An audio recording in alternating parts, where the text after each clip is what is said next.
Giweze emyaka 3 ejja kayita bukyanga ekisanja ky'abassentebe b'ebyalo n'emiruka kiggwako. Ekibadde kikyasibya okulonda kuno okugenda mu maaso lwa butabaawo ssente zikutegeka ku byalo era kuzze kwongezebwayo. Kati minisita wa gavumenti z'ebitundu ategeezezza nga ku mulundi guno okulonda bwe kugenda okubaayo era ng'omukulembeze w'eggwanga yalagidde minisitule y'ebyensimbi okuwa akakiiko k'ebyokulonda ensimbi ezisoba mu bihumbi 56 okutegeka okulonda kuno. Ssente zijja kubaawo kubanga yalagidde the president w'eggwanga ate okimanyi nti president yabeera minister wa finance. So I'm confident Minister of Finance must be doing everything required.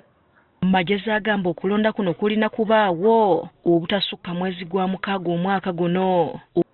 Government yakkiriza nti okulonda okwo kubeewo mu mwezi ogwokusatu n'ogwokuna obutatuusa ku lunaku olw'okulayira kwa president n'ababaka ba parliament. Okulonda kuno kwa kusimba mu mugongo.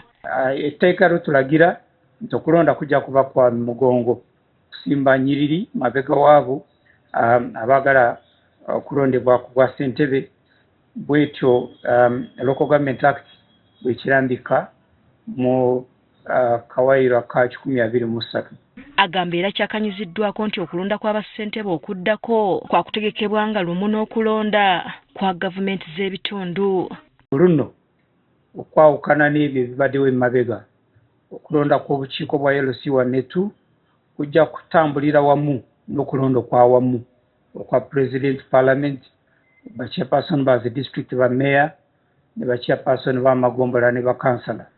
Okusinga kuva mu kulonda kuno kwabo bonna ate ne tulinda emyaka 2-3 ne tutandika okulonda okwawamu okwa LC1 ne LC2. Magezi asabye abantu okwetanira okulonda kuno kuba kwa mugaso nnyo. Obukiiko bwa LC1 kikulu era kyekindeese kusaba ntokirekera mu muntu mulala nti omulala ajja kubulonda nedda. Ffenna twetaaga obukiiko obwo kubanga LC1 LC2 balina omulimu mukulu mu ggwanga. Awo ku kakiiko ako aka LC1 ne 2 tulinako kooti esalawo.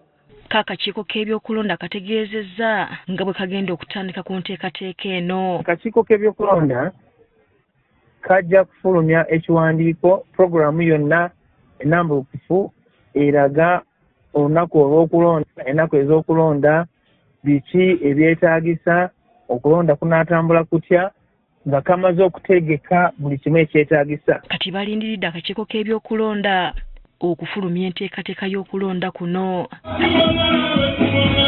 Asfa Nanvuma, Agafe y'oku Spark TV.